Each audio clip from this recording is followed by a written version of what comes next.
Morning crew, we're a little bit early. Just want to get the camera set up because the sunshine's really bright. Ooh, how's that? That'll work. Okay, we've got 2 on board. Let me just refresh and get this working. Here we go. Morning. Right, we're on. So operating totally remotely. I don't know how well the battery's going to last. Everything's been charged up, which is good, so it should be alright. We'll see how things pan out, eh? So, I'm in Timaru, and realistically, what's to do in Timaru? I don't know. I didn't even know they had a port. How naive is that, to be honest? We've got DZ Kung. Hi Andy, how are you? I'm great. And of course, Alan Cook's on board. Morning, Alan. And Off-Road Fan. Welcome to the live stream, Off-Road Fan. Great to have you on board. Right, okay, bear with me. Just skip the ad. There we go. Right, that's not too bad a view. That is Timaru over there, look. Doesn't look a lot, does it? There's a lot more to it than that. There's lots of industrial estates and bits and pieces. But I thought I'd check out the container port. Had a little wander, well, not wander around, a little drive around because I didn't have time for that. But just a big stack of containers, really. So we had a bit of an adventure yesterday. I'm going to show you that first. And those of you that follow me on Facebook or Instagram will have seen some photos and a bit of video from where I ended up. It wasn't planned, to be honest. Geez, we've got loads of comments. Mike Bazanski, good morning from Virginia. Good morning, Mike. Is the audio okay? There's a little bit of wind here, so I'm not too sure. And, you know, let me know. Elvis Toogs. Hi, good morning, Elvis Toogs. DZ Kung, I've been busy all week. So have I, believe me. Simon Roll, good morning, Simon. Great to have you on board, matey. I did see some of your comments that came through on some videos. I haven't yet replied, just not had time, to be honest. Bubba Ayres, hi from Texas. DFW area. DFW. I don't know where that is. You'll have to explain what DFW stands for. DZ Kung, sorry. Why are you sorry? Why is DZ Kung sorry? What's going on there? Oh, okay. I'm alright, I've just been really busy, that's all. It's nice to get to Sunday where all I need to do, well, I get to join you guys on the live stream, that's for sure. And then I've got to sort of come up with some kind of a plan of things to do today in Timaru. So that's part of your plan. If you want to do a bit of research and find out what there is in Timaru that's sort of automotive related, I can go and check it out. Now then, Kill Switch BB, hey buddy, morning Kill Switch, great to have you on board, matey. Thanks for joining us. MG, morning Andy, good morning MG. Simon Roll, get the fishing rod out. I'm not a fishing person, I'm not.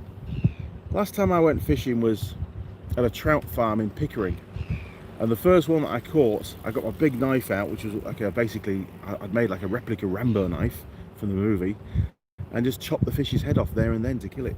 Dad was actually quite impressed, but the rest of the people there were quite horrified, and that was sort of the end of my fishing career. Now then, Alan Cook, I've been busy making a drone frame with my 3D printer. Cool. Always fancy getting the hang of a 3D printer. I want to get a 3D, you know, I want to get not a 3D, I want to get a 2D plasma cutter. A bit like Colin Firth has, you know, for cutting all the steel work out, all the flat plates. That would be really cool. One day I will have one of those. Dallas Fort Worth. I could have guessed that, but I couldn't really. Dallas Fort Worth. Thanks, Bubba. Simon, don't worry about responding. Oh, I enjoy responding. It's all part of the comments, isn't it? Alan Cooper, good morning from Cairns. Have a great day. Thanks, Alan. Alan Cook, for you and Holly. For me and Holly what? Alan Cook. Hang on a minute. Hi. Oh, very good. Holly's not here. Come on. Now then. You're going to get me into trouble. Now then. Kill Switch BB. Must be nice not to cover the calendar. Not to cover the calendar. Must be nice not to cover the calendar. Yeah, have a day off. I got you. Yeah, a day where there's nothing in that box. It's open. Anything could happen. Alan Cooper, you mentioned Pickering. I know it so well. Used to maintain the street lights for North York County Council. Seriously, good man. That must have been a elevating job. It's not often to make a joke. I must be on song this morning. Alan Cook, drone. Yep. Spencer Medlin. Hi, Andy. Good morning, Spencer. The cigarette's gone out. Hang on.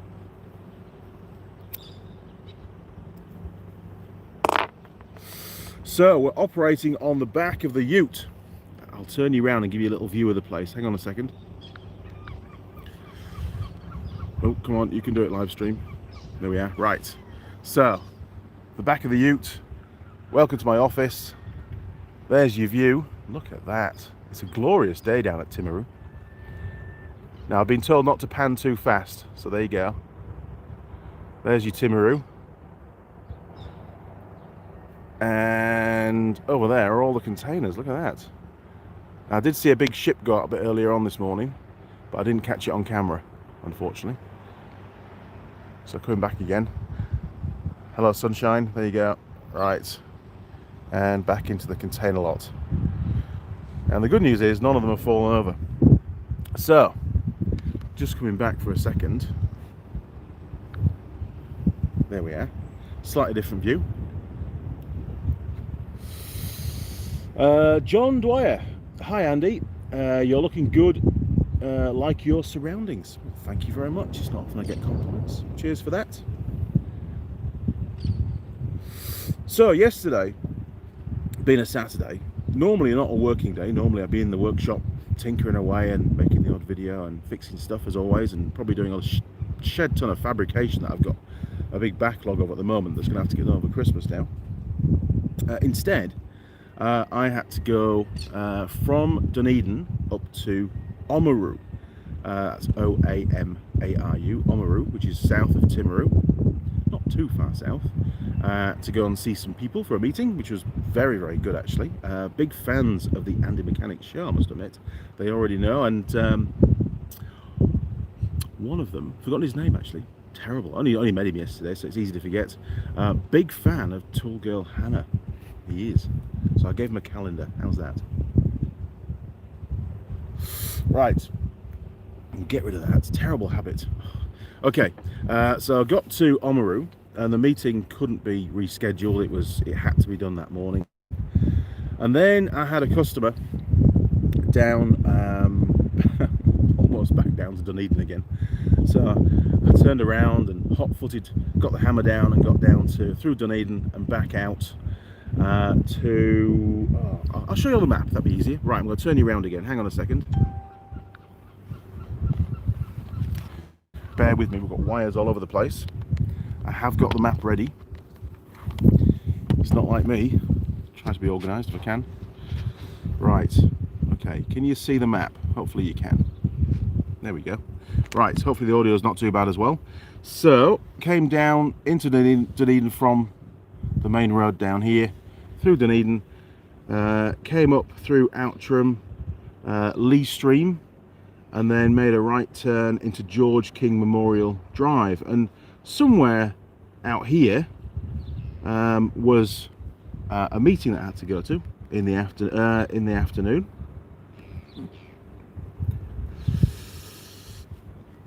Did that, got there about 3 o'clock, didn't leave until about 5:30. I actually really enjoyed it. The chap's got a little Suzuki Jeep there as well, which was pretty cool. One that's made in India. So I had a good look at that. Fuel injected as well, so that was pretty cool. It was basically a long wheelbase Samurai with a 1.3 4-cylinder engine. But I say fuel injected, which was something I hadn't seen on one of those, so obviously a lot more modern. But it couldn't be registered for the road, unfortunately, which I thought was a bit sad. And then from there, I think I must have gone, yes, I think we went up this road here. It was a gravel road, so his dad's farm was somewhere around here. And then I followed it out back onto, well, you could call it a main road. It was tarmac, which was good. I made a right turn. I went up through Shannon, Sutton, Middlemarch. We still on the map? We are. and then up through Rock and Pillar. Couldn't actually see a Rock and Pillar as I drove past, but anyway, drove up, and then we go a bit further up, and device charging slowly. Okay, hang on a second. That's a bit weird. It's fully charged anyway, it doesn't matter. So we got past Rock and Pillar and dropped onto page 169. So bear with me. Just bear with me a second. 169. Oh, there we go. Look, that was pretty good. Often that happens. Right, and then, yep, still on camera.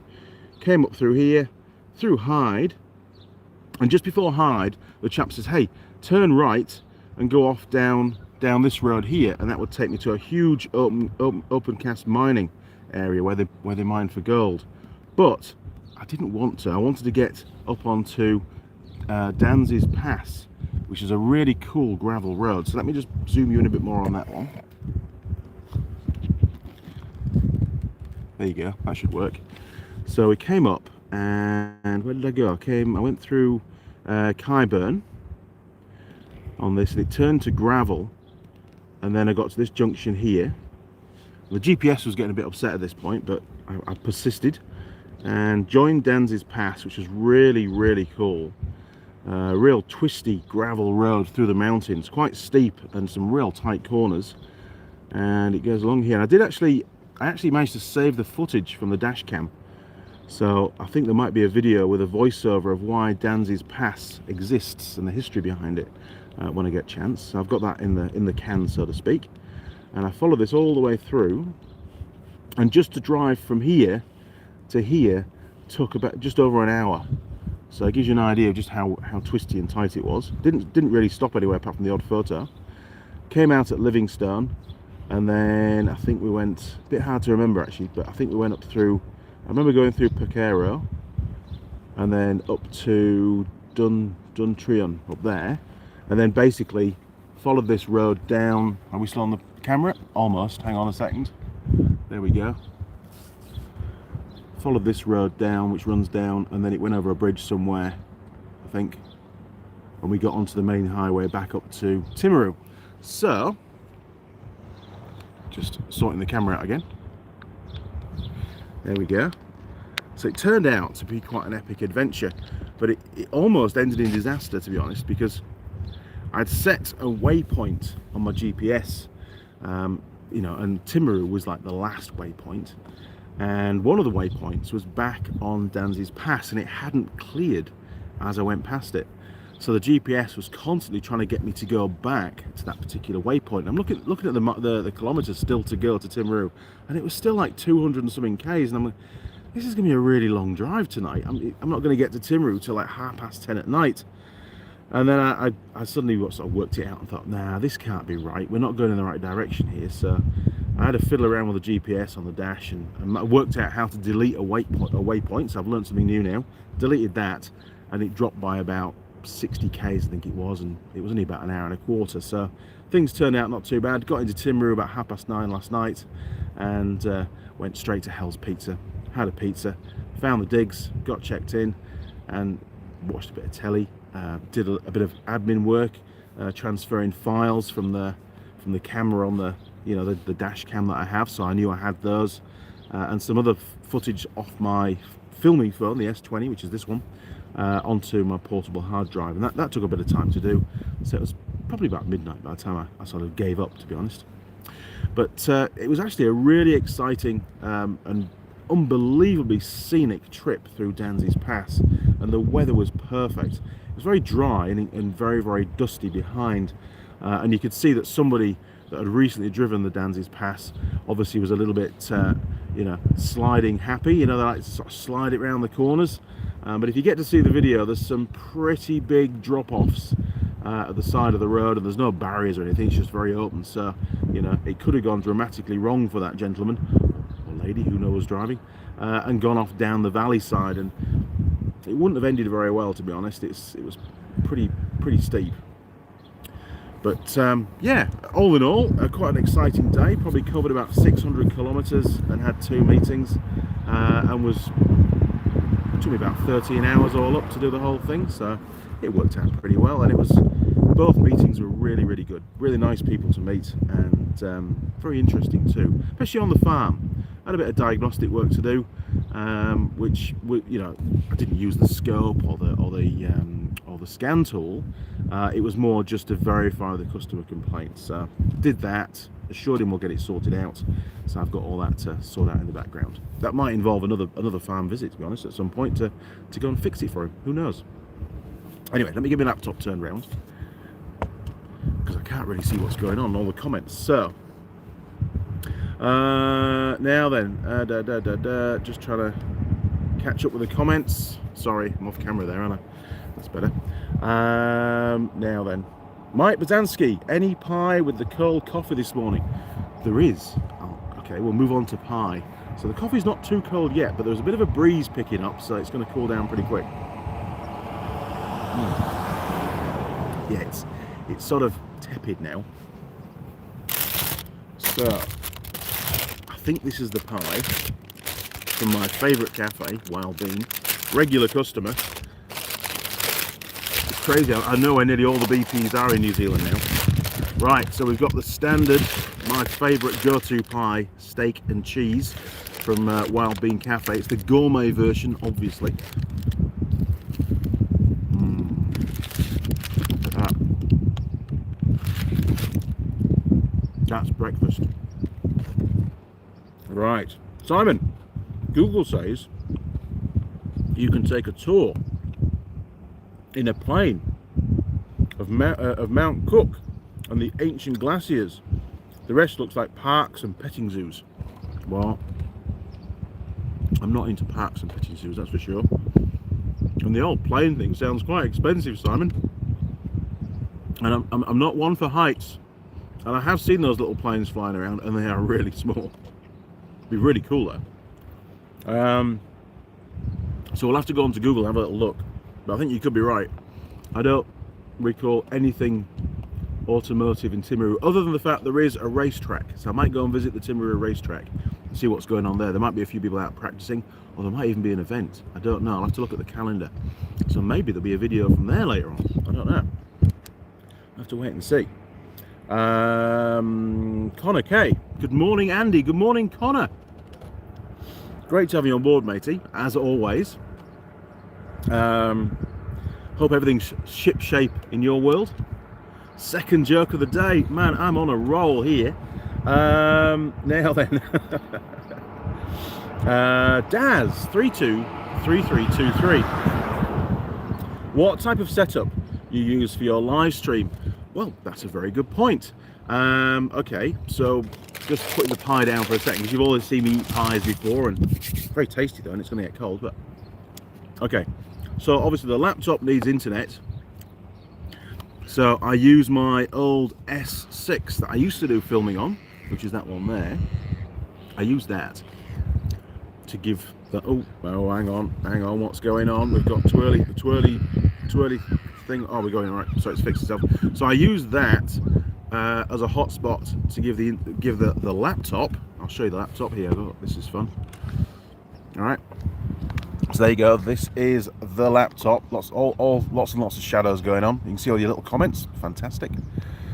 So the old laptop gets its internet feed from my S6, and then I have my S20, which has its own plan, obviously, to do the actual live feed to the internet. So there's a few power packs going on. Obviously, I've got to keep the S20 powered up. I've got to keep the S6 powered up, because that chews through the power when it's acting as a hotspot. In fact, let's see what it's at now. Normally, it's all done through the mains. I have chargers and stuff, so we're still at 100% on that, so that's good. Whew. You never know. So, something goes flat first, and that really sort of brings the whole thing to an end, unfortunately. But so I just level the camera off, because at the moment all the water's not level. That's better. See, it's not too bad. I'm getting pretty quick at setting everything up.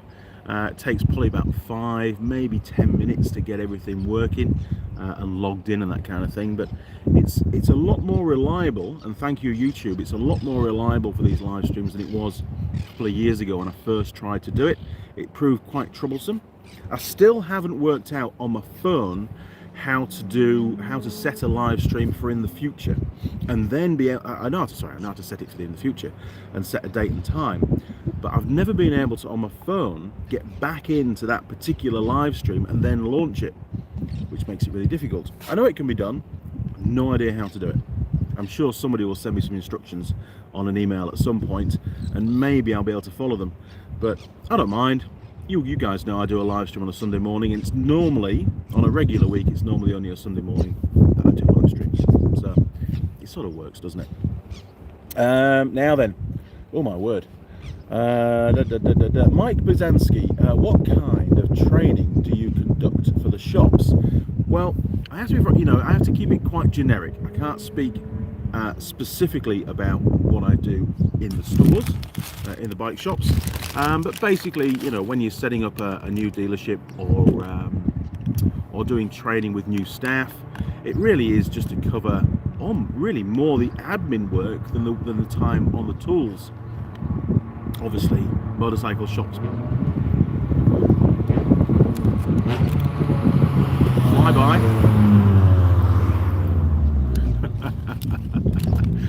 Might be a fan, who knows. So obviously they have to build up new vehicles out of the crates, so we have an assembly process, what we call a pre-delivery process, PDI we call it, which they have to follow, and obviously when they're assembling a bike or an ROV or even an ATV, there are nuts and bolts on that bike that need to be torqued up to a setting, and all that's in what we call an assembly manual that the manufacturer produces.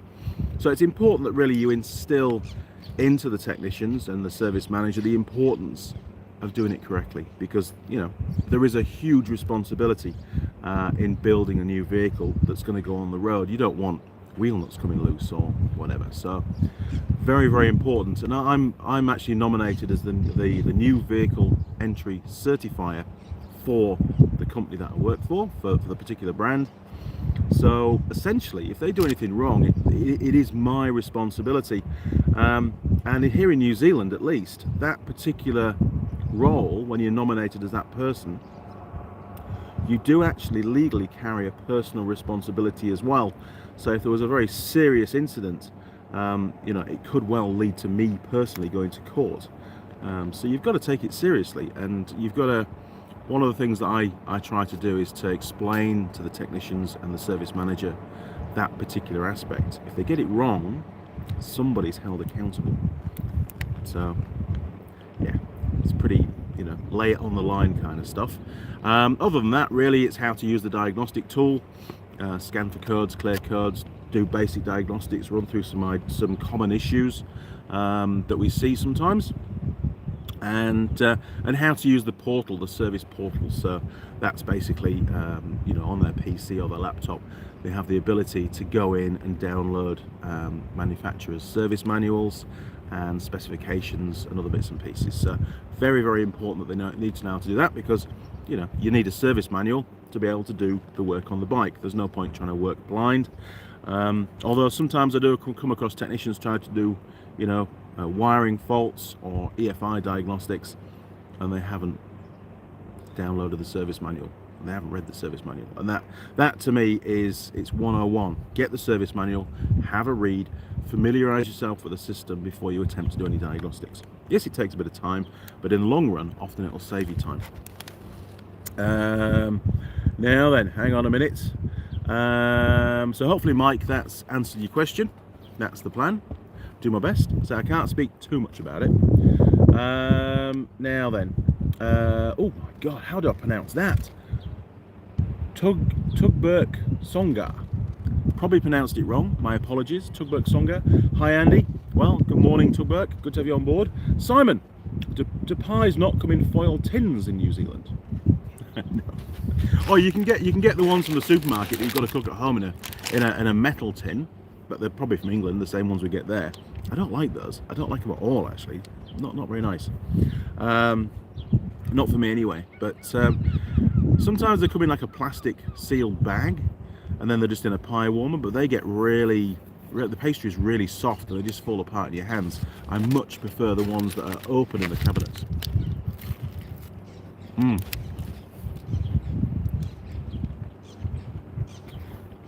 Jamie,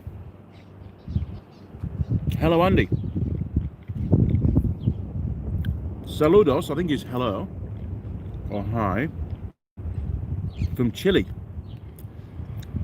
Hello, mate. I almost deciphered that. Tell me if I got it wrong, but I think I've deciphered that correctly. So, hello, Jamie. Good to have you on board from Chile. John Dwyer.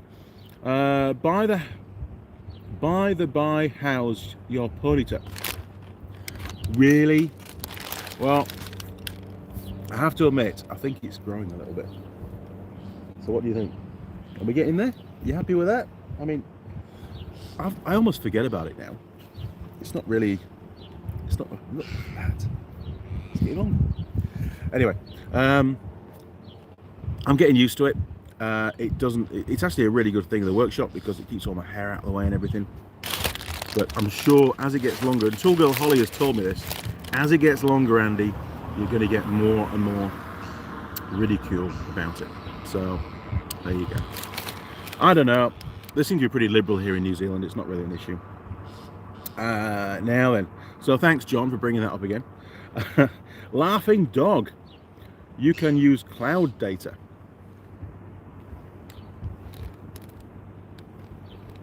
What? Tugberg. Again, hello from Turkey.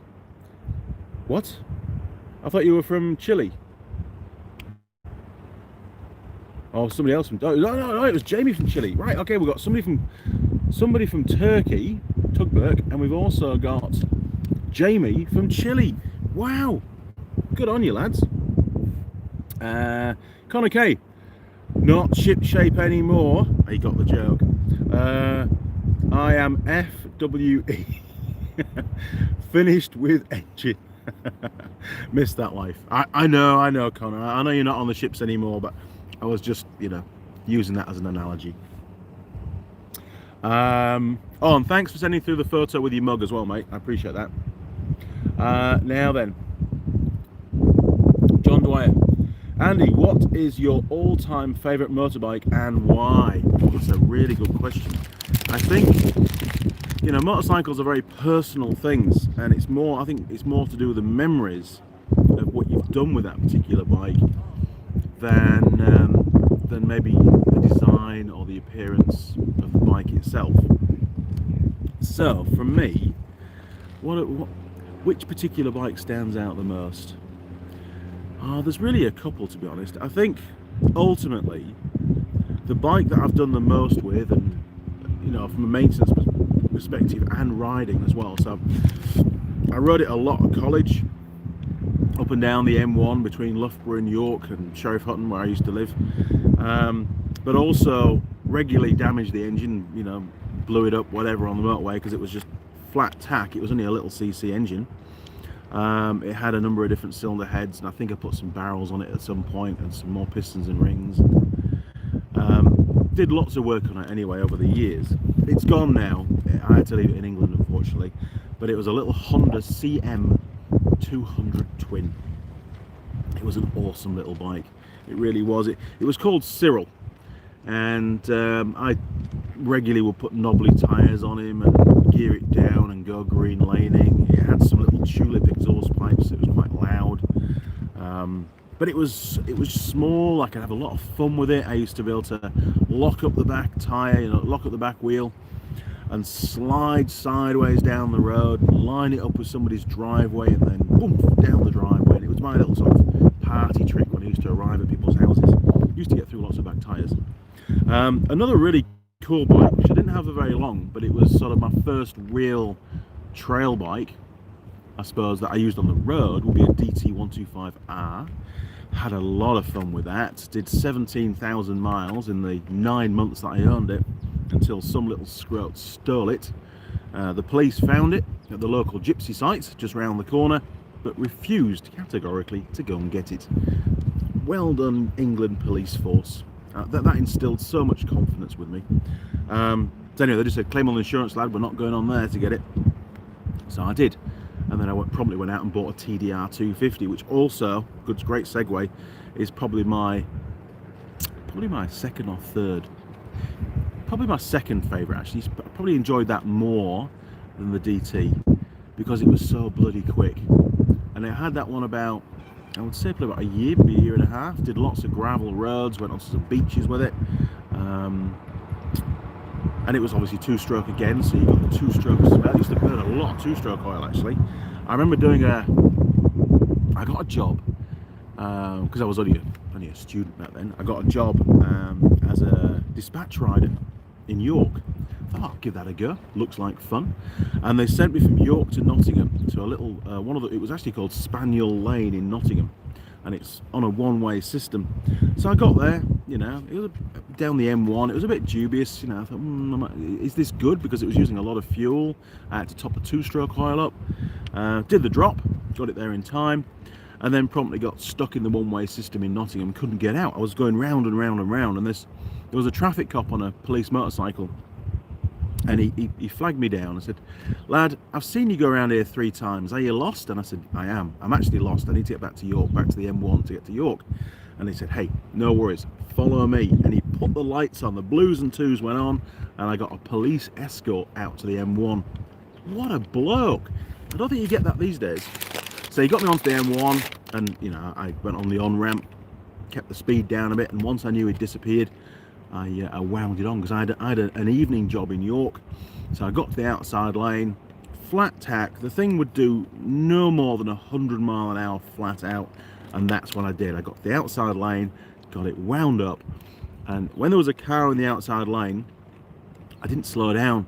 I just overtook the car between the car and the barrier, the centre armco, which, you know, looking back was a little bit on the dangerous side, but got it back to York in 47 minutes. I was rather impressed. Didn't get pulled up. I thought I might do, but that was my one and only dispatch rider experience. I didn't do any more after that. It cost me way too much in petrol. Didn't make it. I think I actually lost money doing the run, but it was good fun, and I can say I've been a dispatch rider for a day. Now then, so yeah, hopefully, I think, yeah, number 1, CM200 Twin, the little Cyril, best bike I've ever owned, as regards fun, you know, and just the experience factor. Not a particularly, you know, exciting bike on its own, but it's the memories that carried it through. And then I think the TDR 250, and then of course the DT 125, and I've had lots of other bikes since then. I mean, I've got a WR 450F, which, oh man, it tries to kill me about the first time I get on it. For about the first half an hour I ride it again, it tries to throw me off at every corner, but you soon get back into the groove and away you go. And I do like that bike, but it is crazy powerful. It really is. I used to have an old Suzuki Beamish as well, 250 air-cooled 2-stroke. That was fun, but it was always breaking down, and it was a big bike for me at the time. I wasn't really tall enough to ride it.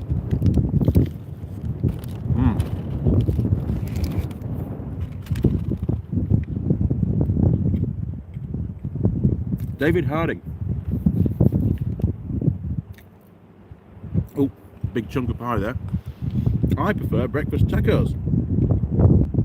Well, good. I couldn't get tacos this morning. John Dwyer. Wow, that's that's growing.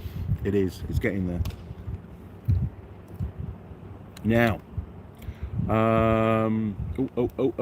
go back a bit. Simon Watling. Service station pies have really stepped it up. They have stepped it up a notch in the last couple of years. Probably some of the best pies around, to be honest. And they're just very consistent. That's what I like about it. Doesn't matter which BP you go in. If it's a Wild Bean Cafe that's in the BP, the pies are always the same. They always taste the same. They always deliver. It just works, and they're not messy to eat either.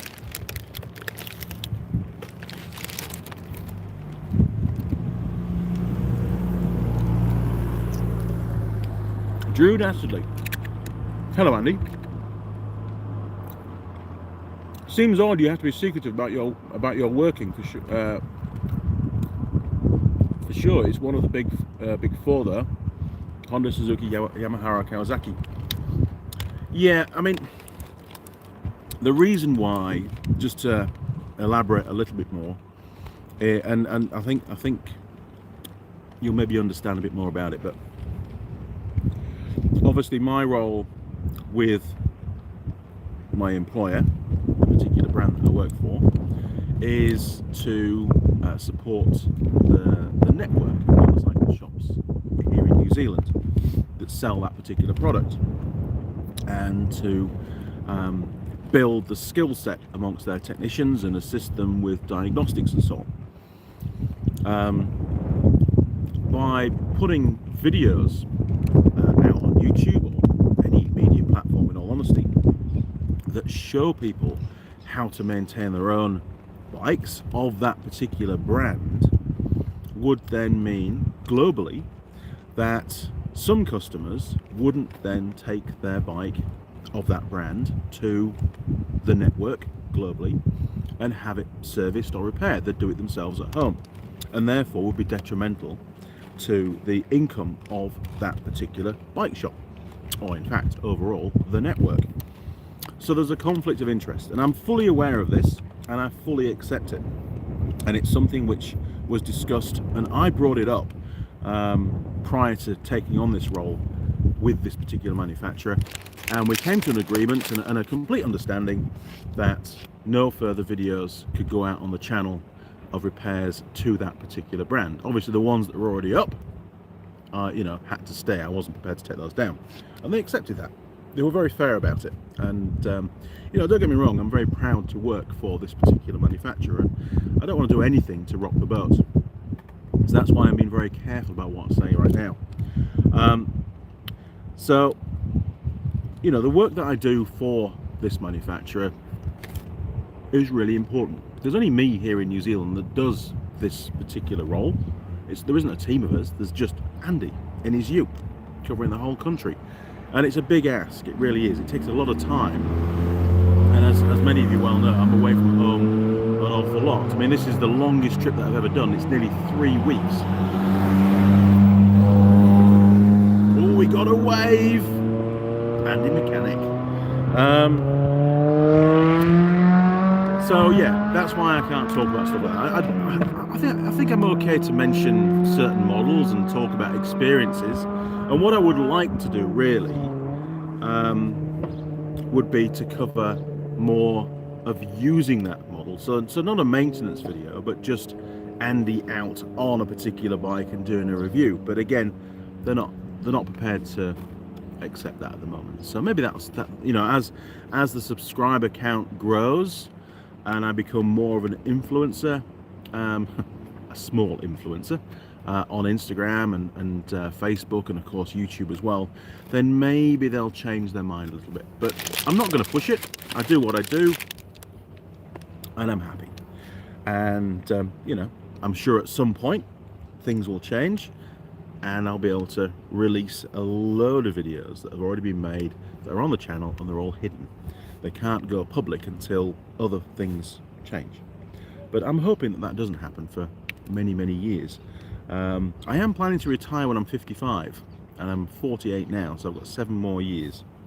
So one day you'll start to see videos hit the channel of a much younger Andy mechanic. It'll be quite hilarious, to be honest. Right, hopefully that's covered that for you. I have covered it a few times in the past, and really that's the extent that I can go to without I think causing any problems.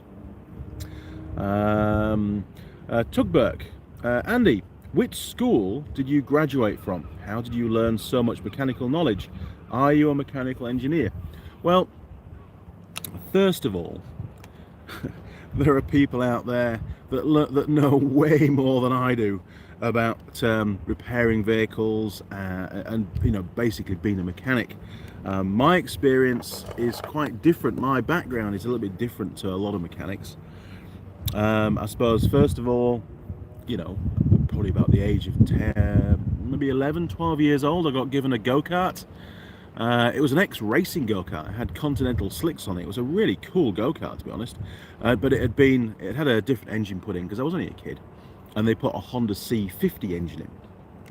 And, of course, over time it had problems. It had points ignition and bits and pieces. And, I tried to help the repairs, and then I started to do the repairs on my own. And that was the first engine that I ever rebuilt. And I was probably about 13 at the time. And then I got a Suzuki Beamish that we talked about earlier on. And that had a gearbox fault. So again, I stripped that down. I was very, very nervous about doing the work because, nobody was really showing me what to do. And I rebuilt the engine completely, put it back in the bike, and the fail was I'd lent the bike to a friend of mine that wasn't used to riding a bike with gears, and he was riding around the paddock, and it was quite a hilly field that he was in, and he went up quite a steep bank, but he didn't change down. He kept it in fourth, and I think it was fourth gear driven. It was almost like a, it wasn't a normal gear. It was like almost like a phosphor bronze, or it was like a gold color. Anyway, it was a long time ago, and this gear shattered, and of course the gearbox jammed up. The bits of shrapnel got stuck in all the other teeth and stuff, so the bike couldn't be ridden. I think we had to drag it back to the workshop on the farm with the back wheel locked. It was that bad. So we got it home, stripped it all down, got the service manual from Suzuki, ordered all the parts, and then built it up. Put it back in the bike, took it for a ride around the grass at home, got into fourth gear, no problem, went to fifth, and the back wheel locked up. I'm like, what the hell's going on here? So got it back in the workshop, took the engine out, stripped it down, had a look. There was no damage, fortunately. I was really careful with the power, I was just taking it really easy.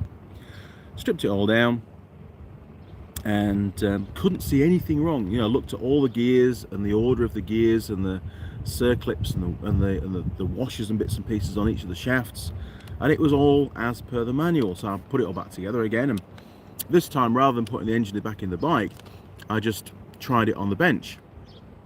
And I found that sometimes it was okay and sometimes it wasn't.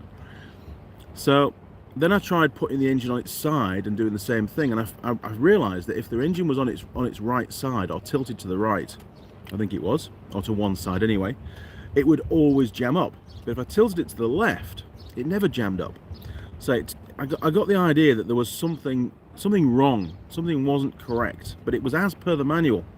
And it took me a few rebuilds to work it out. And the service manual had a circlip on the shaft on the wrong side of the gear. And so I emailed, in fact I didn't email because it didn't exist. I rang up Suzuki UK, had a chat with them, and the chap had a look at the manual, and he said, actually Andrew, you're right, there is a mistake in the manual. So they sent me another, some gears and gaskets and everything I needed to do the rebuild proper again, correctly, for free, which I thought was really, really nice of them. So I got it all rebuilt and it was fixed, and I was really chuffed that I'd worked out, you had to have an understanding of how the gearbox worked in order to understand that the manual was wrong. And that taught me a really valid lesson, that not always the things that you're told, even by manufacturers, are actually correct. It's very rare that they're incorrect, but sometimes mistakes are made, and there was a particular mistake on this drawing, and it caused me a lot of problems. But we got there in the end. From then, but I do ramble, don't I? From then, finished my schooling, which was at Bootham School in York, and then went off to Loughborough Technical College, where I studied motor vehicle engineering and management for 2 years. Thoroughly enjoyed it. I was the youngest in the class, and that wasn't just on the tools. That was covering, how to run a dealership, things like ergonomics, the parts department, correct vehicle selection. There was, and we also did mechanical stuff as well. We did engine rebuilds, learned all about electrics, how alternators worked, how starter motors worked, how to do testing, diagnostic work, but very basic diagnostic. I don't think we did cover fuel injection, but it was we didn't do any testing on fuel injection. We just covered the theory side of how it all worked. And I found it really interesting. Obviously covered carburetors, that kind of thing as well. Gearboxes. Didn't do automatic gearboxes, just did manuals, because there aren't many autos in England, or there wasn't at the time.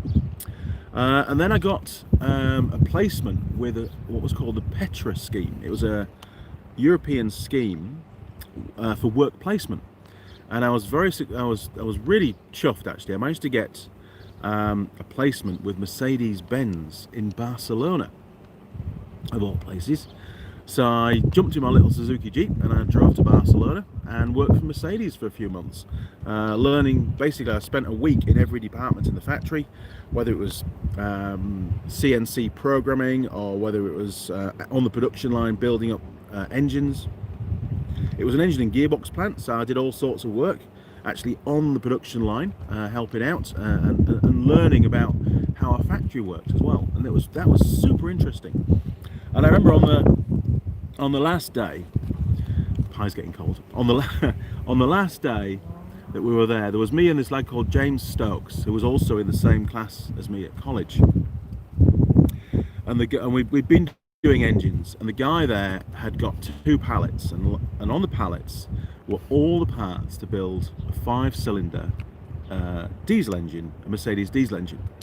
And he said, right lads, in his very broken English, he said, right lads, you need to build this engine from scratch in 1 day and test it on the test bed. And they had a testing room with loads of test beds. If you can do that, if you can build the engine up and it passes on the test bed, and we're going to run it up overnight and then we'll know the following day. If you can do that, you will equal the production of our production line per head, which I thought was really cool. So basically they were producing an engine for every person on the production line every day. So if we could do that, in his opinion, we'd passed. So of course me and James crack on, and we're building these engines up. We get them built by about 3 o'clock, and then they go through for testing. And the following day, which was actually our last day on site, they'd been run all night at full power, maximum RPM, which is how they test their engines. And they had neither of them let go. They'd survived the night's thrashing. And the guy was really impressed, and I think they gave us, is it a little trophy or something? It's gone now, unfortunately. I wish I still had it, but they gave us an award each for achieving what we'd done. And then that was the end of my work placement, and I jumped back in my little Jeep and I drove back with James actually back to the UK, which was bloody good fun over the snowy Pyrenees in the Jeep. And I built a trailer out of an old truck chassis and filled it with San Miguel, crates and crates and crates of San Miguel beer that I bought before we left.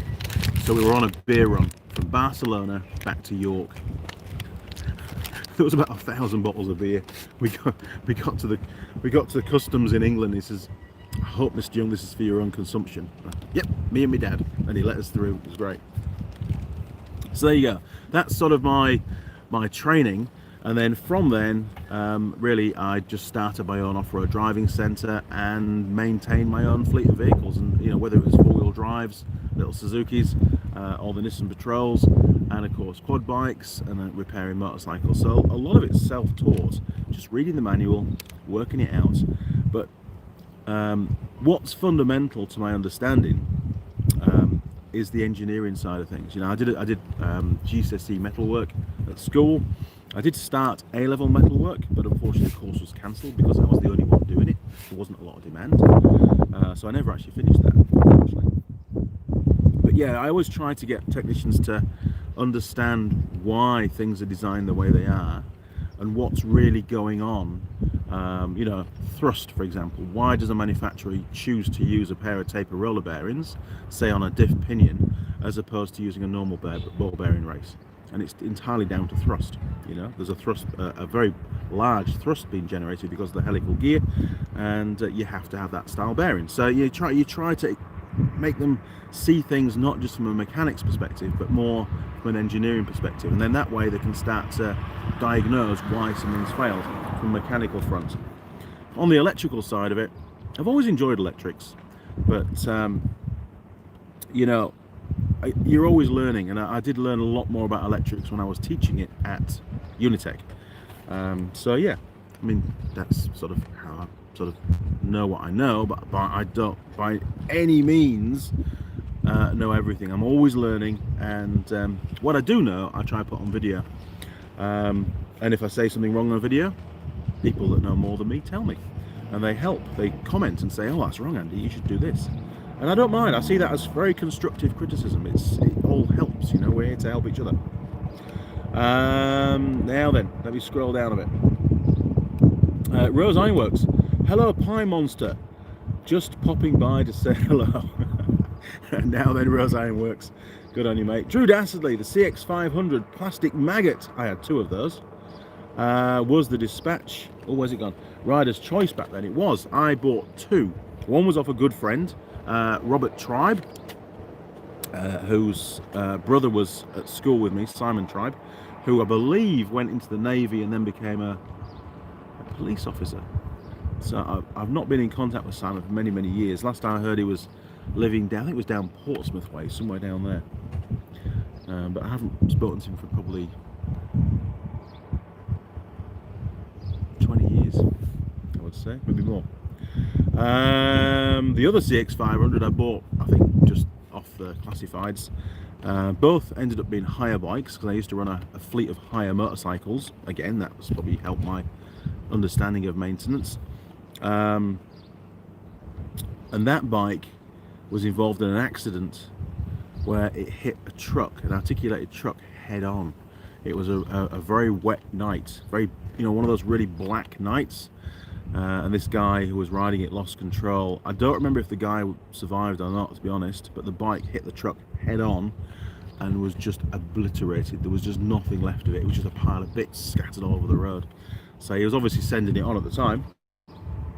Connor K, no worries on the ship-shaped joke. Cheers, mate. Also, it's okay to grow a ponytail. Oh, thanks, Connor. However, don't ever style it into a man bun. Absolutely not. That will never happen on my head, I can guarantee that, Connor. This is a channel for guys who like tools, machines, and tool girls only. Correct. We are both on the same page there, Connor. Thank you for that. Simon, when you talk about a favourite, was my first bike a 125 Virago. Good little bikes. About 5 years ago, I got the same bike back. It's such a good feeling when a bike does full circle and it comes home again. It was, here we go. It was crap after riding bigger bikes, but nostalgia makes things better. It does. It really does. And I've ridden all sorts of motorcycles, and I'm very fortunate to have the opportunity and the ability to go and pick a bike, take it out for a couple of days or whatever, and then deliver it back. I also got to ride lots of different bikes when I was doing the Warrant of Fitness stuff in New Zealand for 8 or 9 years. So again, it gave you lots of experience on the kind of bikes that you like and the kind of bikes that you don't like to ride. But yeah, good old Cyril, top little bike.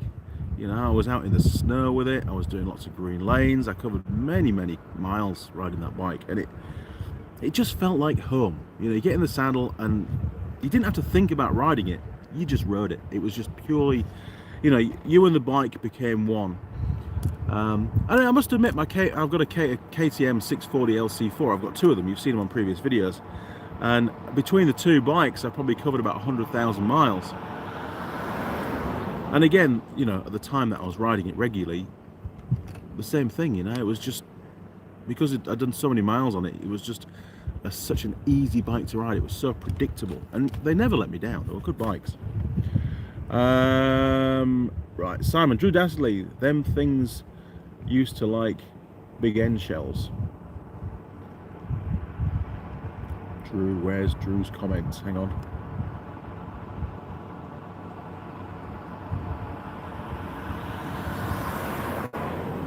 Ooh. Policeman! It's alright, he's gone. We're okay. He'll be back. It's a dead end, so he's going to come back and he might ask me a question. We'll wait and see what's going on. Right, bear with me. I'm scrolling down. Matawix, are you hungover? Absolutely not. I had 0 alcohol last night, which was Saturday night. Friday night, where the hell was I on Friday? Oh, no, Friday night we did live stream and I had 2 pints. But I'd also had 2 beers at the end of my meeting. I did. And I only remember that I'd had 2 bottles of beer after I got back to the hotel, and I went, man, I feel a little bit hungover, a little bit more drunk than I really thought I was going to be. And I wasn't really drunk, but you know what I mean. And I was like, oh yeah, I've actually had 4 beers, not 2. So there you go. James Koch, 1986 Magna V65, best bike I ever had. Good job, mate. It's nice to have those kind of memories. Mike Bazansky, what are some of the things that you see that separate a good motorcycle dealership from a great motorcycle dealership? Communication, keeping your customers informed, relationship building, After a guy's bought a bike from you, whether it's a new one or a second-hand one, whatever it is, give it a week or so. Give the guy a call back. Hey John, how's the new bike going? Everything okay? Is it ready for its first service yet? Have you covered the miles? Customers like to feel engaged. They like to feel part of the family, you know, accepted into that bike shop, worth something, not just a number, you know. Some sales policemen, some salespeople just look at the numbers. They sell a bike, you know, especially on a Saturday, a busy day, they might be selling 4 or 5 or 6 bikes if it's a good day. They just want to rush that person through the paperwork, get them in the saddle, get them out of the shop, job done, and it's not their problem anymore.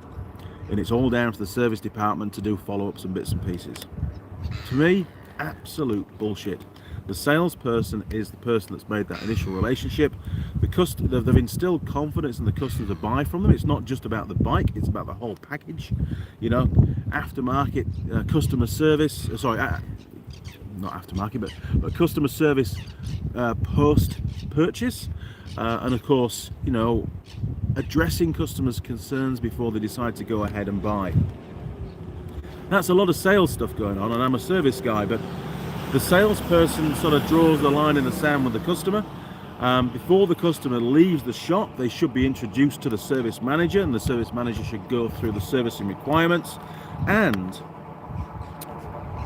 this is my opinion on this, when you buy a new vehicle, whether it's a motorcycle, a car, whatever, you don't just pay the money.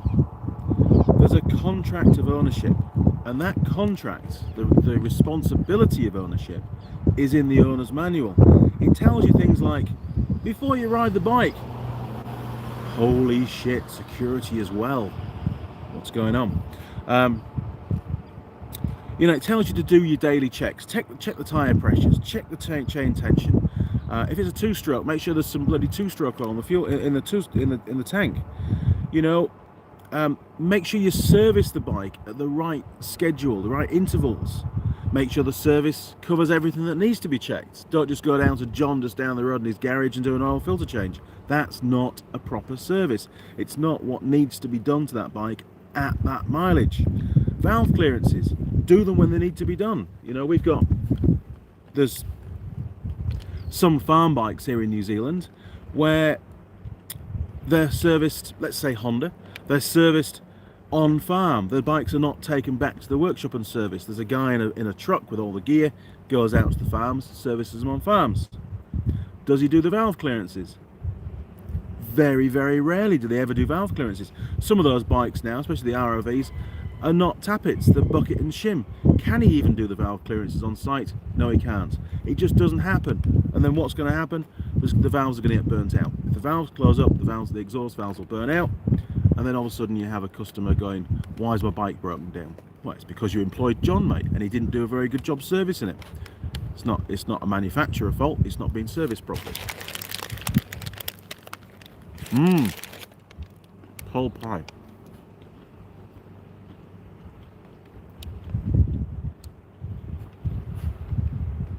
So Mike, you know, hopefully that's answered your question. I could talk all day about that kind of stuff and give you so many examples of what not to do. But at the end of the day, communicate, build a relationship. If you make a promise, stick to it. If things have to change, tell the customer. Explain to the customer why there's a problem. At the end of the day, the vehicle belongs to the customer. It's the customer's responsibility when things go wrong. If the engine blows up or there's a fault, give the customer the options. Let them decide how, you know, what he's going to do to what the repair is to that particular bike. There might be a few different options, you know. It might be a case of, well, we can rebuild your engine, it's going to cost you this much, or we can get you a second-hand engine and put it in, it's going to cost you this much. You know, there's different options. Let the customer make the decisions and keep them informed.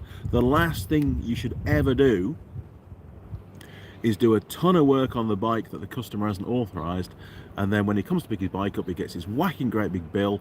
That's going to be a huge shock to his system. He's never going to forget that. It's going to build a lot of friction between the customer and the dealership, and usually what will happen at that stage is the service manager will get involved, or potentially the dealer principal, and they'll have to write off a chunk of the money on that invoice to try and keep the customer happy. So the dealership loses money. They've already broken that relationship with the customer, and the customer's just lost faith in that particular bike shop. Very, very difficult. Oh, pardon me. Very difficult to get back. Oh, golly. Rick Marshall. Hello, Andy. Good morning, Rick. Hello from sunny Timaru. Oh my word. Rick Marshall sent a super chat. Mate, you didn't have to do that, but thank you very much. I really appreciate that. It's a CA. What's CA? What's CA stand for? $20.99. Doesn't matter. It's the thought that counts. Thank you very much, Rick. I really appreciate that. It's very rare that we ever get super chats on here. So you've made my day, mate. Simon L. Hello, Andy from Australia. Australia, they call it. Not even the A, it's just Australia. Rick Marshall. Hello from Canada, CA. Good morning, Rick. Simon, this may make a good live Andy pulled by... What? This may... Yes. Andy pulled by the popo. Yes, not good. Not good at all. Sorry, they've gone. It's all right. Toothless. How's the weather been so far, Andy? Bloody windy some days, actually. It's not bad. Today's really good, actually. I thought the wind was going to pick up, but it's sort of just hanging in there. It's not too bad at the moment. So hopefully the live stream's not affected too much by it. Saying that, it's just picked up again. Not really had a lot of rain. It did rain overnight in Dunedin for one evening. After the live stream, actually, it started to rain quite heavy. No, in all honesty, the road, just thinking back to the driving, and the roads have pretty much been dry every day, which means a lot more grip. And at the moment, and in fact, we're going to show you around the truck, because a few of you have asked about the truck that I drive, and I can show you around that, give you a bit more information on it. So we'll do a little wander around in a minute with the camera. I'll just finish my pie first, because it's getting very cold.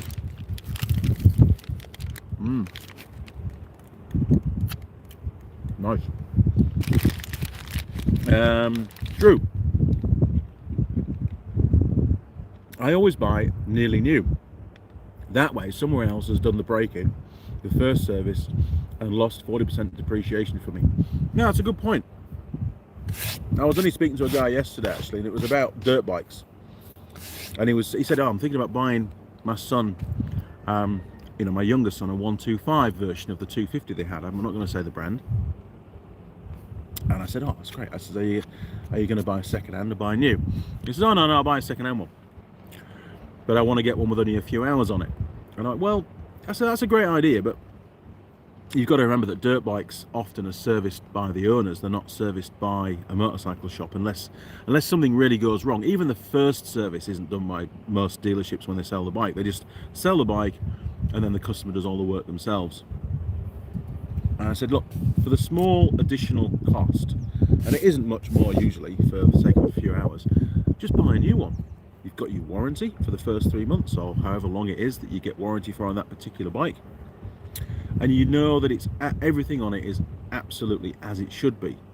If you buy one even with 5 or 6 hours on it, if that bike's been raped and not well looked after, even during that short time, components could be excessively worn, they could be damaged, they may have put the wrong oil in it, you just don't know.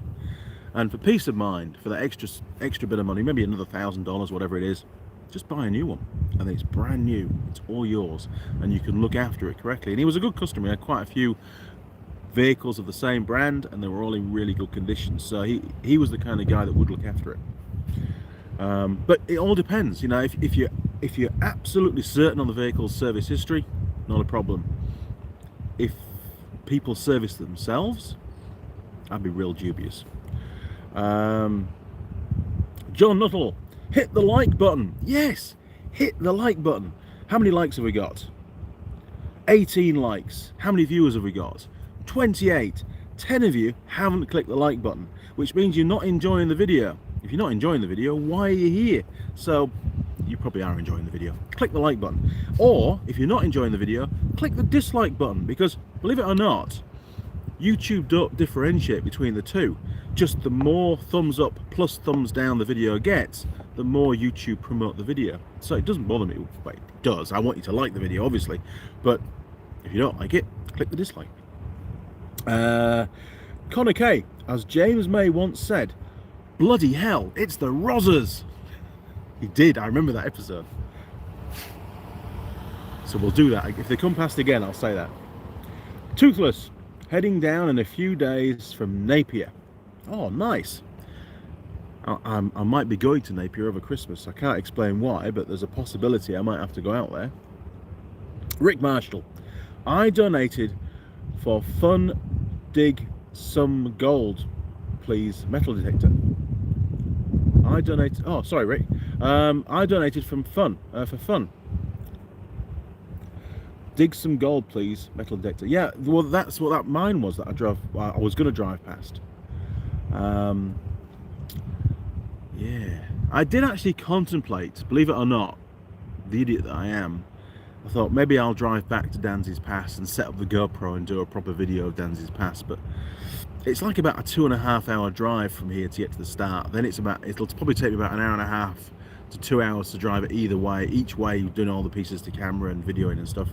And then got to drive back to Timaru because I need to be here in the morning. And I've been driving for the last 2 weeks and I just fancied a day off. So I thought, well, no, I'll use the in-car footage from the dash cam, and I'll just do a voiceover, and I'll be able to do a bit more research on the history of Danzy's Pass, which I don't know about yet, so it's going to be quite interesting to find out. It's a bloody good track, to be honest, and it's one that I'm sure I've done on a bike years ago with my brother-in-law Daniel and Ben, my lad. I'm sure we did it. I'm absolutely certain we did it. If we didn't do it, we missed out because it was bloody awesome. CKD Mobile, another Canadian here. Wow. I'm in Toronto, listening to you while scraping old gaskets from my RZ 350 cases. Looks nice in Timaru. Well, you'd be pleased to know that there's quite a few RZ 350s here in New Zealand, or we would call them RD 350s from the UK. I've seen quite a few, done warrants on quite a few, ridden quite a few. I've got a friend of mine, which I'm going to go and see in Ashburton, at a motorcycle shop called McKay and Donaldson. Cliff there, I think he's got a 250, an RZ 250, which is really tidy, and he does classic racing on it.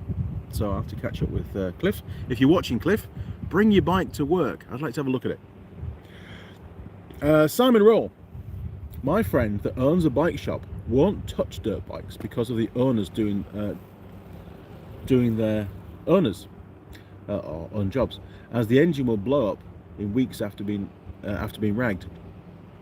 It's such an unknown quantity, and there's so many home mechanics out there that look after their own dirt bikes and obviously know what they're doing. Then it becomes somebody else's fault, and I'm the same. I do my own, obviously, but I don't do any customer dirt bikes. I just not interested. More trouble than it's worth.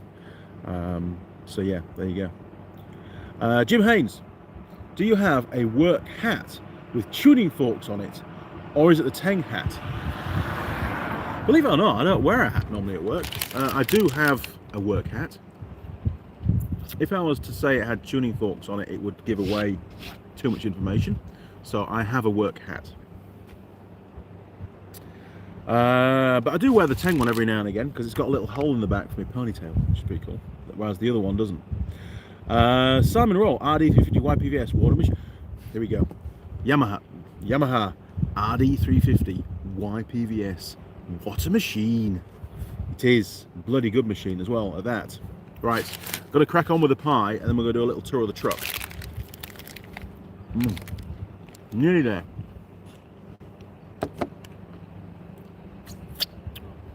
What a day. It's already an hour and 10 minutes. How can time fly that quickly? It's ridiculous. All right, a couple more questions before we do a truck wander.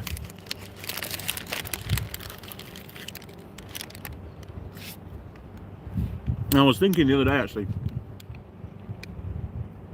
just before I left on this trip, the truck needed a service, so it got one, and it needed front ball joints and bits and pieces, and it was touch and go whether we were going to get it done in time. But they pulled out all the stops because I explained to them I was leaving for the South Island like that night, and I really needed the truck.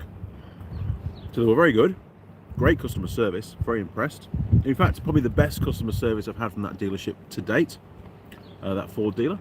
So things are definitely getting better, which is nice to see.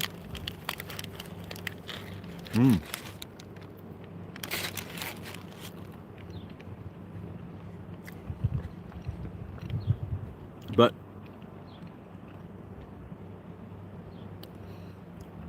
since I left, it's already done 6,000 kilometers. So by the time I get home, it'll have done about 8,000 Ks in just over 3 weeks, which is ridiculous, isn't it?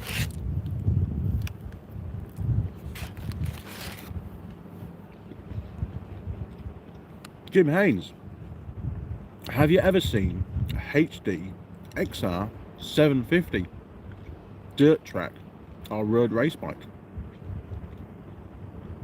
So HD Harley Davidson. Oh no, let's have a look. I might recognise it. I don't think I have. Images.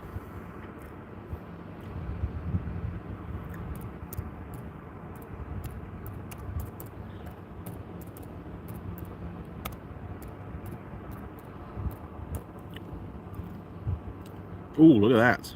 Yes. Apart from the handlebars. They look odd. That looks cool though.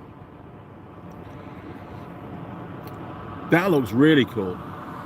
I mean, in all honesty, I'm not a great fan of Harley Davidson. My sort of introduction to the bikes, very quickly I came to the conclusion that they were just like very agricultural and heavy and underpowered and noisy, and unreliable and leaked oil and things. But a lot of British bikes do the same. But never really been into my Harleys. Love the sound, and that's probably why a lot of people buy them. That and the name. But you know, over the years I've ridden more and more Harleys, and there was I remember one night leaving work, and this wasn't where I'm working now, this is a few years ago now, and there was a lad there from Treescape, a company in Auckland that chops down trees and does that arborist stuff, and he had a Harley that we'd been working on, and I was like, nah, Harley. And there was a back road that ran parallel to the main road, and we both set off together, and I gave my 640 LC4 absolutely full beans for maximum acceleration, and he beat me. His Harley just set off like a bloody rocket, and from that point on I suddenly realised that Harleys can actually be pretty quick, and his was really quick. I mean, okay, he struggled a little bit to get slowed down for the right-hander at the end, the 90 right at the end, and get it round the corner, but in straight line acceleration, man, for a big heavy bike, and he was a big lad, that thing went really well. So I have a lot of respect for Harley Davidsons. You know, at the end of the day, it's a motorbike. Now then, Drew, RD 350 LC YPVS liquid cooled Yamaha power valve system. Yes, two-stroke madness would be totally illegal today due to climate change stuff. I agree. I don't think we're ever going to see bikes like that again. They were, to all intents and purposes, the hooligan of motorcycles. Anybody that wanted to be a rebel, you know, just present that kind of an image. The 350 LCs, they were phenomenal machines. They were so much fun. Simon Tribe, the lad that I told you about earlier on, that I bought the CX500 from, his brother, he had one, and it was in Marlboro colours. I don't think I sold it to him. I used to buy and sell loads of bikes when I was a teenager, but I don't think I sold it to him. I think he bought it. He always used to ride 4-strokes, and then for some reason, and he was quite a conservative kind of a lad, and then for some reason he went out and bought this 350 LC, and it wasn't really the right kind of bike for him, to be honest. And he used to complain that it wouldn't idle properly, and he was always changing spark plugs on it, And it was because he never really gave it full beans. He never really experienced it, or certainly in the early days, what the bike was actually capable of and what it was really built for. But he kept it for a few years, and I think ultimately he actually enjoyed owning it. It was a cool bike. It hadn't been that well looked after. A lot of them tended to get run into the ground during that era. Obviously now they're a classic, collector's item, but back then they were just a run-of-the-mill bike, and they weren't that expensive.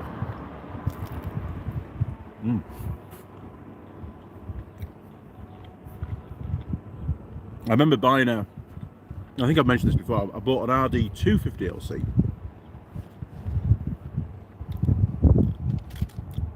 I can't remember if it had the YPVS or not. I think it was slightly old. It was the one without the YPVS, but it was liquid cooled. I bought it in boxes, paid £100 for it, which was ridiculously cheap at the time. May have had a dubious history, I don't know, probably did. And it came with all sorts of gaskets and bits and pieces that the guy had bought to put it back together, but he never got around to it. So I just got it home, spent 3 days in the shed, all back together, took it out for its first ride. What a machine. It had micron pipes on it, all chrome microns. And the test ride went well, a few little tweaks, it was all sorted. And then my mate turned up the next day in his Mark 1 Golf GTI, and he'd had it lowered and put some wider tyres and bits and pieces on it. He says, oh, we should go for a thrash, see what's faster. So we did. We headed up from Sherryfoot down the back road towards Terrington. And Matt Plowman is his name, a really good friend of mine, and I do miss Matt tremendously. I've not been back to England for 11 years, so all these people are just memories now, unfortunately, to me. But the speed started to pick up, the race began, and he was in the lead. He was actually out front, and I was chasing him down, and I was slowly catching him on the straights, but on the corners he had a lot more grip than I had. I just didn't have the balls to lean the bike over. Well, I mean, actually I was leaning the bike over quite a long way, because I remember the microns and the foot pegs sparking up on the tarmac, so she really couldn't go any further over than what I was taking it. The tyres weren't new, they were probably quite old. But I remember looking up and seeing Matt's car just start to skip across the tarmac, as it was just right on the limit of grip. So I knew he was giving it full beans.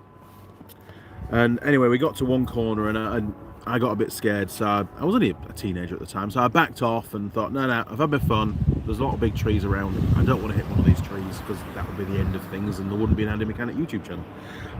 So I eased off, and then he realised that I'd slowed down a bit, and that was the end of the fun. And we went back to the workshop, back to the house. Had a bit of a chat, and off he went home. Anyway, the next day I got a phone call. Matt had wrapped his car around a tree. He'd just pushed it that little bit more, and it had let go on the grip, and the car had spun out and hit a tree, and he was in hospital. He was quite badly injured. He survived, obviously, but it was, a classic case of running out of skill and not knowing the limits. So, I thank my lucky stars that I made the call just to button off a little bit, because it could well have been me in that hospital.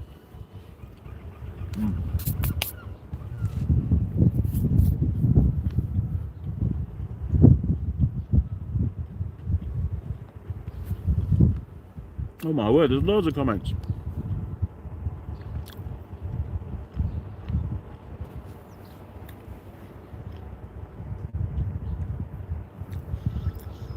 Video Sayal, hi Video Sayal. I'm 16 basketball. Is Jade with you?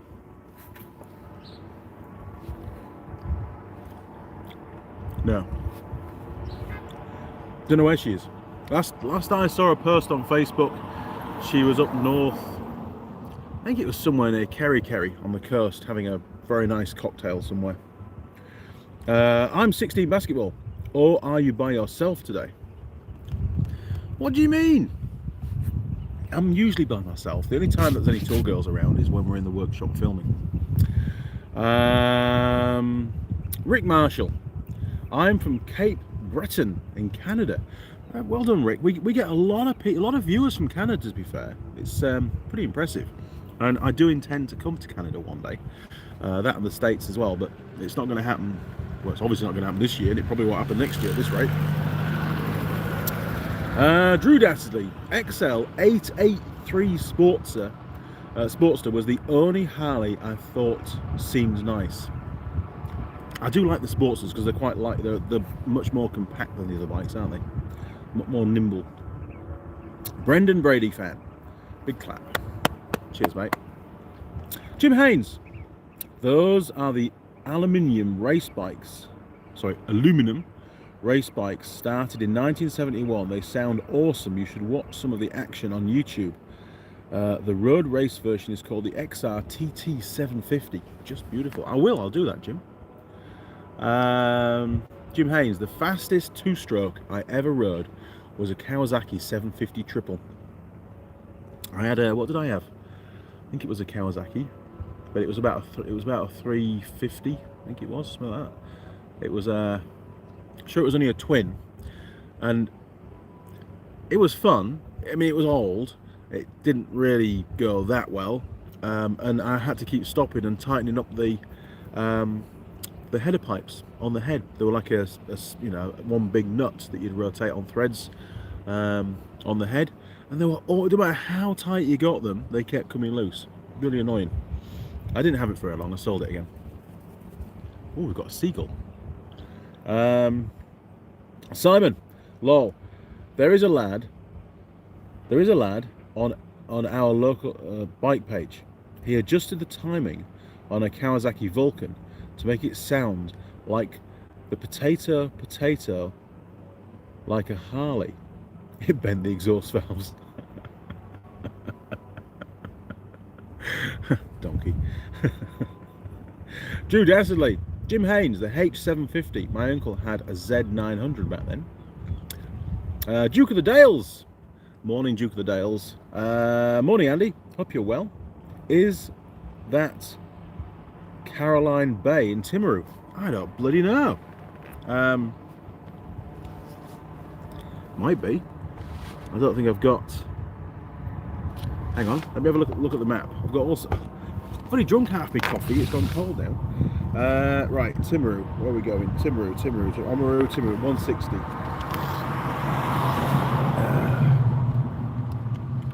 Oh, when I was out on farm the other day, I did 2 days on farm. The second day, my hay fever really kicked in. No, my map's not big enough. Oh, Caroline Bay. Yes, it will be. You are correct, because we've got the peninsula, which is what we're on here. Yep, on the map. So there you got it. Caroline Bay. That's where we are. Well spotted. Bloody viewers, honestly, you know more than I do. Now then. Oh, hang on. Come back, camera. Jeez. Now then. Where were we? Right, John Dwyer. We're catching up. My RD 250 LC YPVS I told you about. I sold it for what? £40,000. That's ridiculous. It was in perfect condition. 11,500 miles on it. I sold it to a guy from Birmingham. He's going to race it. 40 grand. £40,000. That's a lot of money. Wow. I mean, if it had been still brand new in a crate, that's what I maybe think that you get for it. But it's already done 11,500. Well, obviously it's in good nick, no doubt about that. But man, that's a lot of money the guy paid for that. Maybe I should start searching out bikes here in New Zealand and doing them up. That's crazy. Rick Marshall. It's dark here in East Canada. 4 o'clock. Surely it's 4 o'clock in the afternoon, not 4 o'clock in the morning.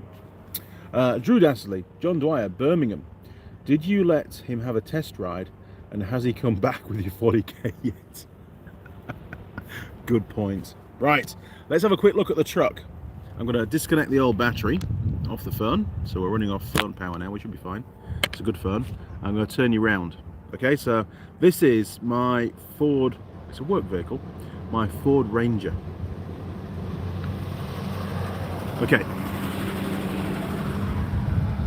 So here you go. Oh, I'll do it from this side because then the sunshine won't catch us.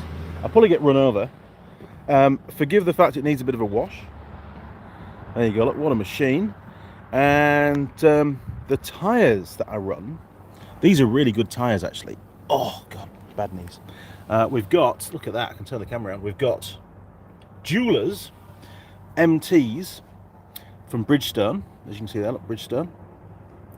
And the tyre size is an LT 265 65 17. But the important bit is these are a 10 ply tyre, 120 by 117 Q, 10 ply. I've got the same on my Nissan Patrol. So we've got a really strong sidewall, a very strong carcass on these tyres, and super resilient to punches, and they don't really deform. You know, they're really good for towing. They don't seem to cause any problems. The only time you get any grief, obviously because of the tread pan, is when it's you know, slippy roads, really wet roads and stuff. If I'm towing the trailer with two ROVs on it and it skips at the back end, it really upsets the traction control. Right, so let's see if we can pop the bonnet and have a little look under the bonnet. It's very rare that I ever go under the bonnet on this thing. Here we go, look. Where's the catch? Where is it? Oh, the yellow thing. That might be it. There we are, look.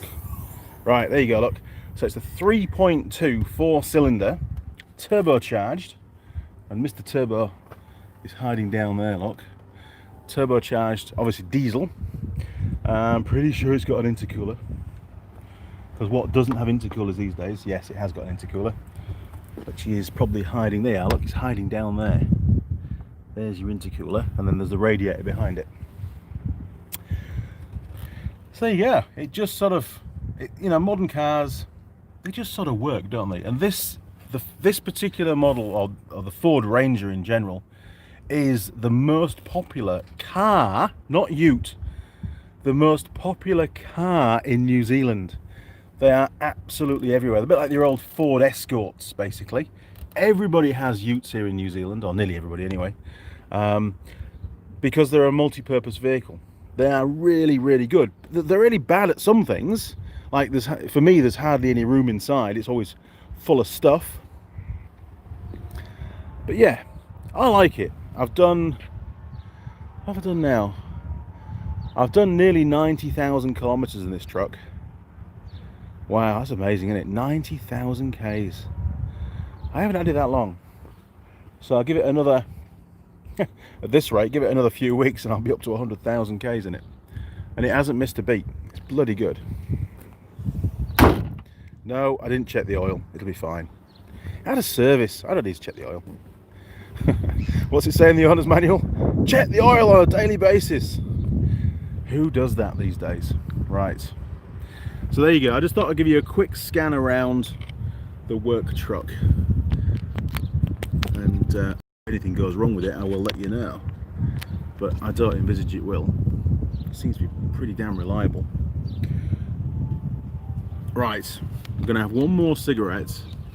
I know what we need to do. We need to find out what's to do in Timaru, don't we? Because I've got a whole day to fill. I haven't got a very big budget, to be honest. I've been spending lots of money on beersies and stuff, so it's going to be a frugal adventure day. Ooh. Bear with me. I think something's come through. Maybe a text. What have we got? Oh, Cliff. Cliff's the guy with the RD, or the RZ, should I say. Wonder if he's replied to me.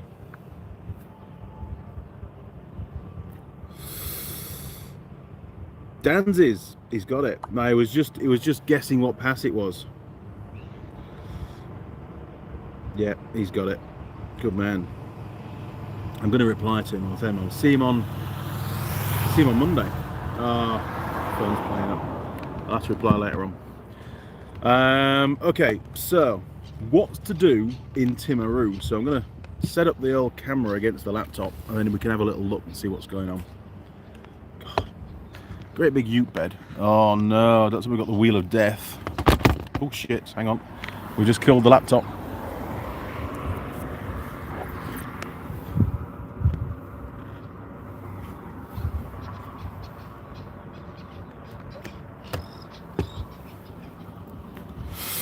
Don't tell me we've lost the live stream.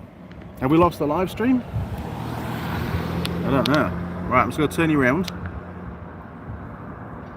Oh God, look at that. Sorry about the glare. What's going on? Have we lost internet?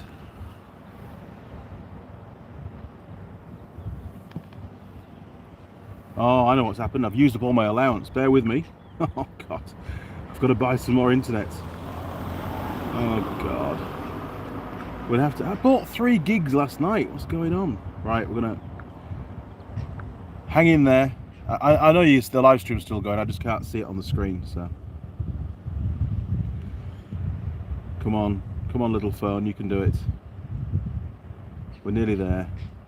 Need more data? Yes. Oh God, it's gonna cost me a fortune. It is. Confirm purchase. Processing your request. Right, we should be good to go. Hopefully, Andy on the screen will start moving again.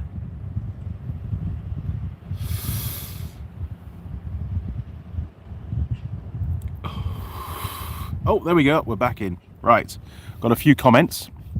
What have we got?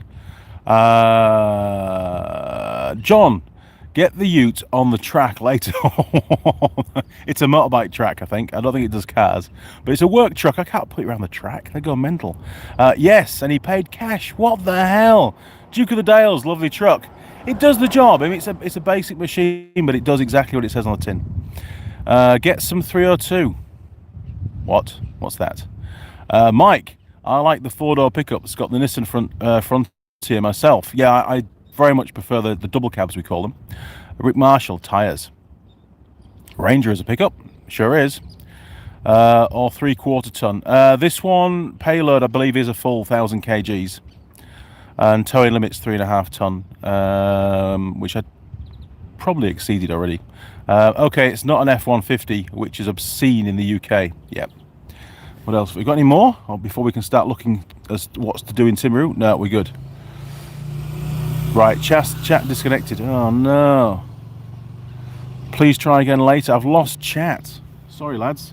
Hopefully it'll come back. Maybe if I could go out and come back in again.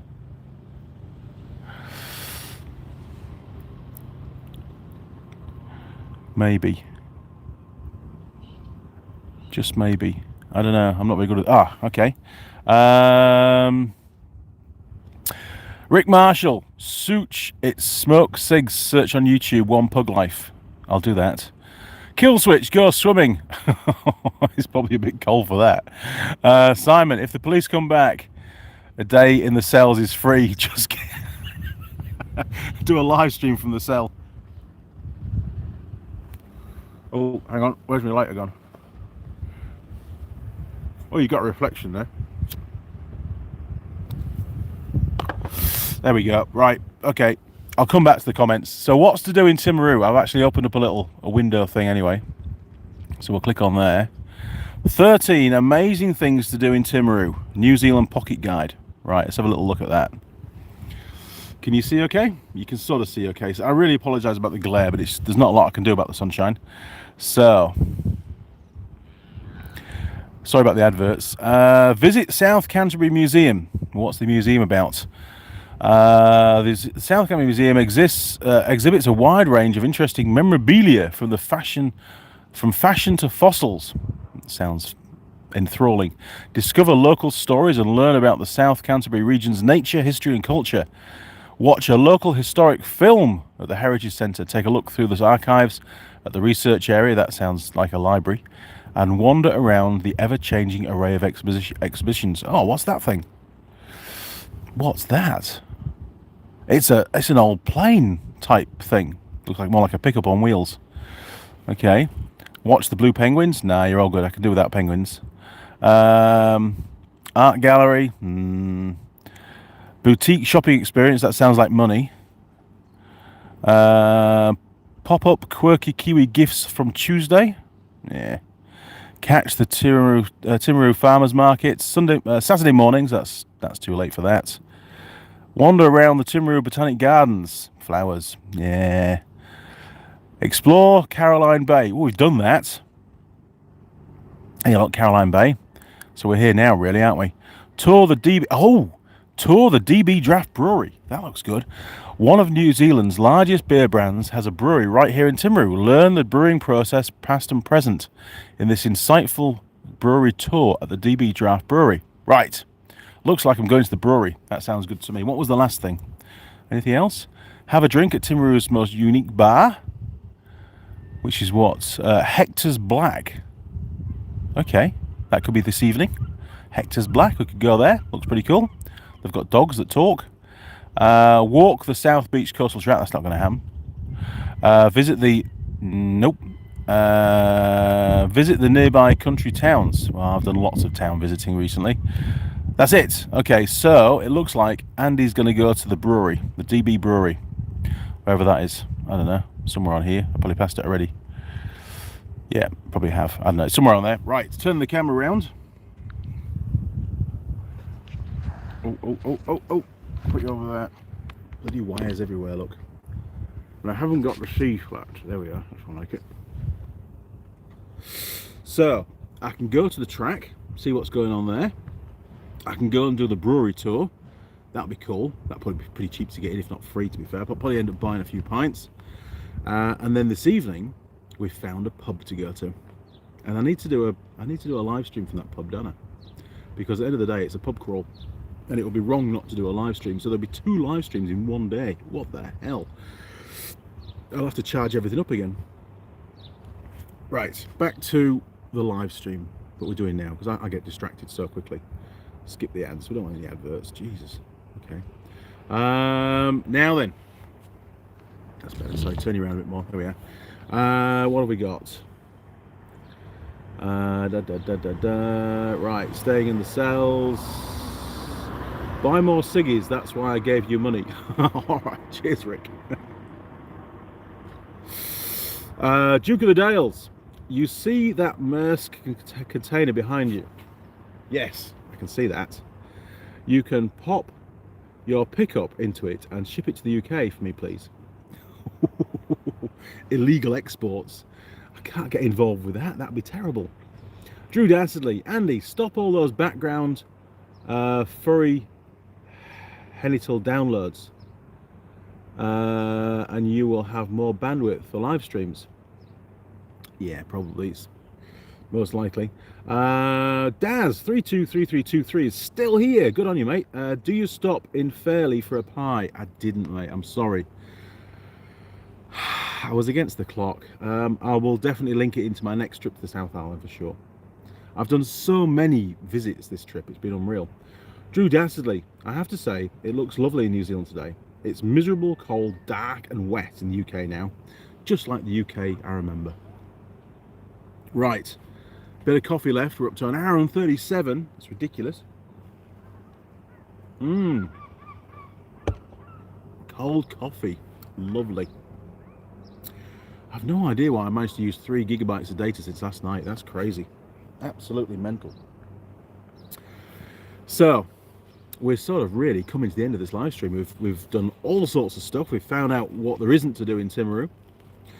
We've had a little look around the truck. We've covered Danzy's Pass, and I'm hoping to do a video on that. I'll probably try and get it edited up over Christmas and cover that. It's not really an Andy Mechanic video, is it? But I suppose it is, because it's what I do, and you guys like to know what I do, not just in the workshop. So I'll do that. It probably won't get too many views, but it doesn't matter. It's another video, and it's another element of what I've been doing in the past. We've eaten a pie. Pies are good, aren't they? I feel pretty full now. I do. So, any more questions before we sign off? This is your last chance before I go, because I've got things to do. I've got to go to the track, I've got to go to the brewery, and I've got to find a pub for tonight. I do. Toothless, have an awesome day. Life calls. It does. This is my day off, so I'm going to make the most of it. Okay, crew, well, thank you very much for joining. If you want to support the channel, and thank you very much for the super chat that came through, really appreciate that. If you want to support the channel in other ways, you can do that through PayPal. You can just send some through on my email, which is andymechanic@live.co.uk. You can also go onto the Patreon page and become a patron to the channel, and you can set up a regular monthly payment or do a one-off from there. And there's lots of history about the channel to read about, why it came to be. There's profiles on all the gorgeous tool girls on there as well, and lots of images that you can download. There's even a few videos on there, I think, as well now. So Duke of the Dales, I will. Thank you very much. You have a great day too, matey. And that's about it, really. Thank you very much for watching, and I really appreciate all your comments. It's been great to catch up again this morning, and maybe, just maybe, I'll see you in, I don't know, it's 10 o'clock now, oh, about maybe 9 hours at the pub. All right, crew, see you around. Cheers, over and out.